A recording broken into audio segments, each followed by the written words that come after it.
Hey guys, I'm here today to talk about Connecticon 2014. Since this is my first video, I'm just going to kind of go over how this video is going to work. So first I'm going to talk about my own personal experience at the convention, then I'm kind of going to get into the lowlights and the highlights, what I liked, what I didn't about this convention. Let's begin. We arrived at the Marriott at about mid-afternoon and we weren't going to get into costumes or anything, but Adventure Time came on while we were waiting to pick up our badges and we changed our minds. We all had our Adventure Time costumes ready for Friday. And we just kind of did a test run without the body paint to see how they worked. And we're so glad we did because we saw so many great Adventure Time cosplayers. And we got featured in the Hartford News, which was pretty badass. And we picked up our badges, but it was kind of late when we picked them up. And everything closes at 7 because apparently Connecticut really sucks with time. So we ended up going to this weird sushi club thing. It was interesting. They played like white girl music and it was awesome. It's called Koji Sushi. You should definitely check it out. It was pretty great. Had a good time. But afterwards, some of my friends, they went out, but I ended up just staying because I had to work on Serenity and I just went to sleep early because I had to wake up early for body paint. So the body paint really didn't go as bad as I thought the next morning, but it was okay. We walked around as Adventure Time. We met a bunch of people dressed as Adventure Time characters. Met a Peppermint Butler cosplayer. It was definitely one of my favorite cosplayers. So Peppermint Butler, if you're listening to this, you were amazing. We ran into Little Karibo at his booth. We took some pictures with him, which was cool. This is our third time meeting Little Karibo, so it was really great to see him again. So we hit the dealer's room and I got this. I don't know if you can see it really. My camera's weird with focusing, but I got it for my Princess Serenity costume and I picked up a little Luna plushie and it was really, really cool.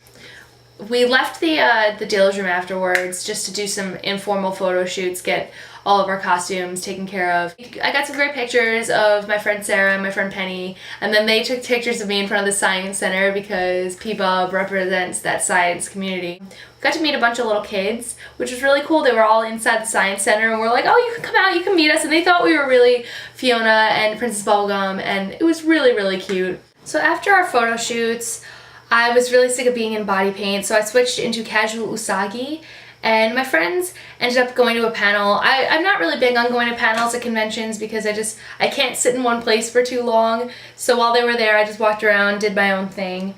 I met some cool Sailor Moon cosplayers too. I actually was really hungry and got ice cream.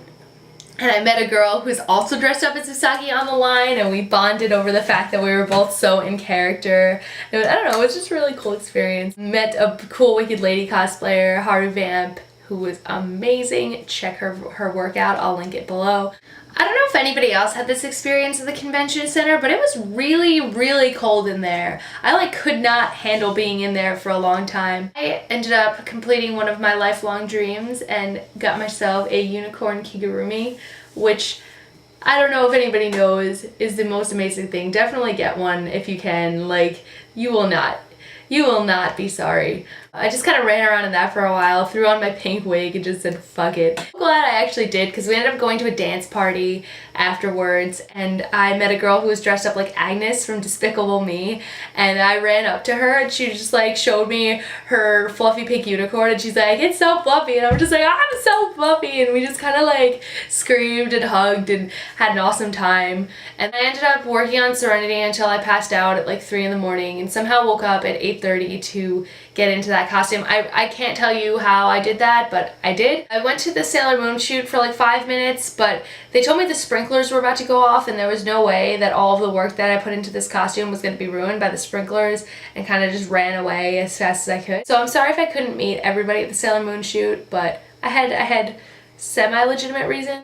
After that I met up with a really cool photographer, Kyle, who was amazing, and I will link his work below. He took some amazing pictures of me in Serenity, and I got that costume off as fast as I could afterwards because it has a lot of problems. I know what I need to do next time to fix it, but definitely some issues with that costume. Got some beautiful pictures. And after I took that costume off, I ran around as Yuno from Mirai Nikki, or Future Diary as some of you may know it, and just kind of acted like a psychopath as, in character.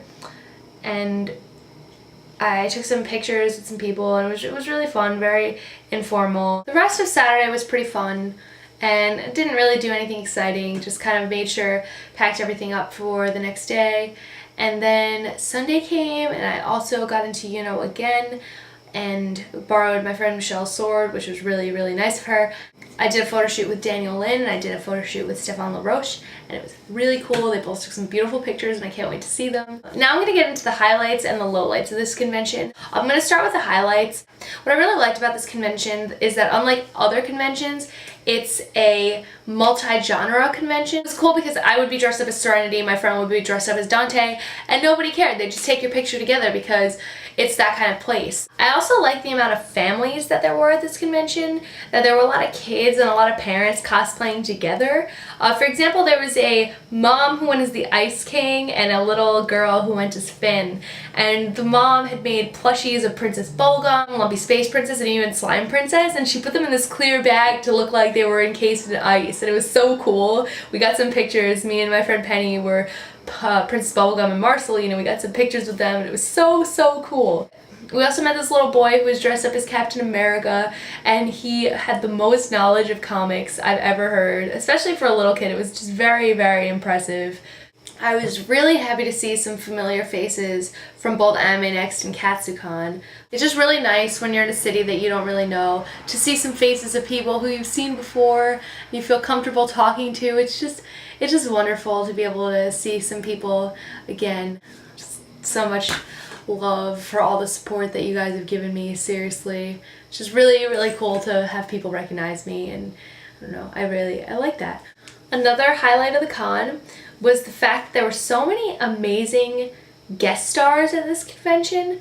For example, Rob Paulsen was there, the senpai of all senpais. If you're a voice actor follower, he is everybody. If you've watched anything animated in the past 20 years, I guarantee you've seen at least 100 things with Rob Paulsen. He's Carl Weezer, he's Mark Chang, he's Major Glory, he's so many people. He's amazing. Janet Varney was there, the voice of Korra, and Richard Horvitz, to name a few.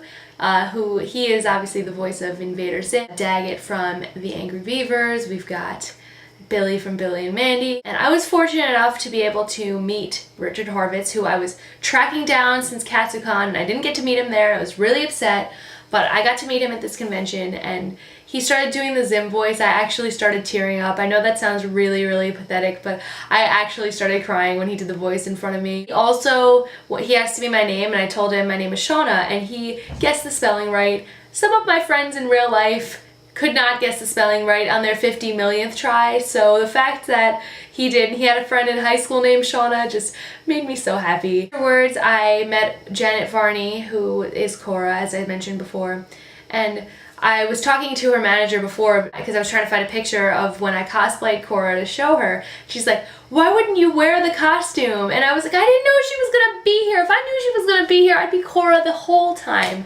But alas, I had no idea she was there. And before I even showed her my picture, she's like, I bet you're an amazing Korra. You look so much like her. I showed her the picture, and she said that I was a spitting image of her, and there were other Korra cosplayers there. Just the fact that she said that to me, like, she didn't say that to everyone. She was so real and so legit, and just such a sweet person. If you ever get the chance, if she's at a convention, wait on that line, because she is so nice and so chill, and you should definitely meet her, and she made my life complete with that comment. I did not get to meet Rob Paulsen, and I'm really upset, because I love him so much and I love his work and I just wanted to meet him, but no, I did not get to meet Rob Paulsen. Maybe next year I will meet him and take his voice so I can do all of, no, I'm just kidding. Now I'm going to get into the negatives of this convention, which there definitely were some. I had some issues with this convention. First of all, just the fact that a lot of the people at this convention were really stuck up. And considering this convention is pretty small, it was very surprising from the first day to be like, from Thursday, literally from Thursday, having people being snotty and nasty to not only me, but to other people at the convention, and it just really stung. Just the fact that it's becoming like this. I really like to spread love in the cosplay community and compliment people for their hard work on their costumes. I try my best to just tell as many people as I can how great their costumes are and just how beautiful they are, because it's just, it's so hard and it's so much work, and we come here all to just share a love for making costumes, creating artwork, doing anything, to just our love for comic books, our love for stories. We're here to share a love for something, and it's just really unfortunate that this has become some sort of just place, a competition, I guess, for people. I didn't like that feeling in such a small space. Other conventions I've gone to really weren't like this. And also, we would have people come up and ask us to take pictures, and they would literally be like, I'm so sorry to bother you. And that also made me really upset, because the fact that they felt that other people were being bothered, like, of course we weren't bothered by them taking our picture. Like, I stop eating to take pictures for people, because I understand how hard it is to ask somebody.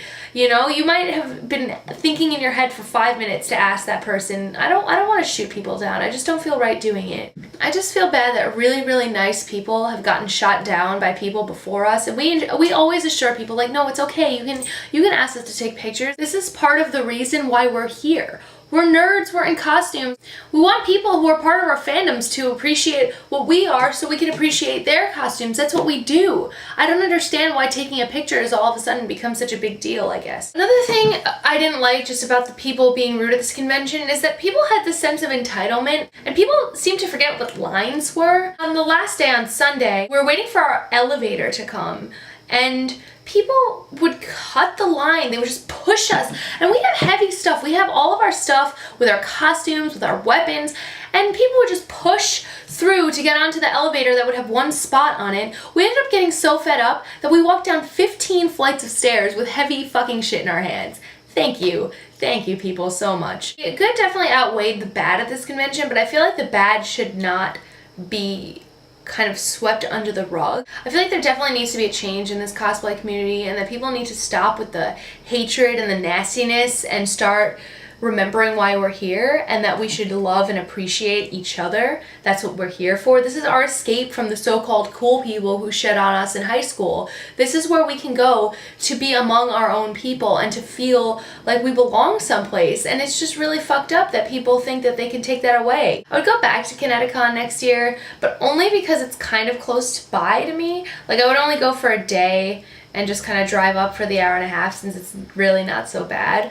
But if it was as far away as Otakon, I would not be going back to Connecticon, just because the badge cost almost as much as Otakon did, and it was definitely not the caliber of a convention that Otakon was. It was very small, and I don't know, it wasn't worth the amount of money. I definitely wouldn't buy a badge next year. If you're not feeling the dealer's room, if you're not a panels person like me, I really don't think the badge was worth the money that it was. You don't need it to get into the convention, so I would definitely vote off buying that if you can. And that, I don't know, I really liked Connecticon. I really liked the variety of costumes. I really wish I could have seen more of the people. When I'm going through the pictures, there's so many things that I missed about this convention that I wish I could have seen. But other than that, it was definitely a pretty good convention. I'm hoping that this year's Otakon goes well. Last year's Otakon was pretty mixed, so I'm really hoping that it goes well. If you're going to Otakon, definitely hit me up either on this YouTube channel. You can hit me up on my Facebook page. Definitely, we're doing a Teen Titans group, so if you're doing a Teen Titans cosplay, definitely stop by and meet us. We'd love to take pictures with you guys. We'd love to meet you. So please don't be afraid of anybody, and don't be discouraged if one person shoots you down. I promise there are nice people at these conventions. With that being said, I will see you in my next video. Bye, guys.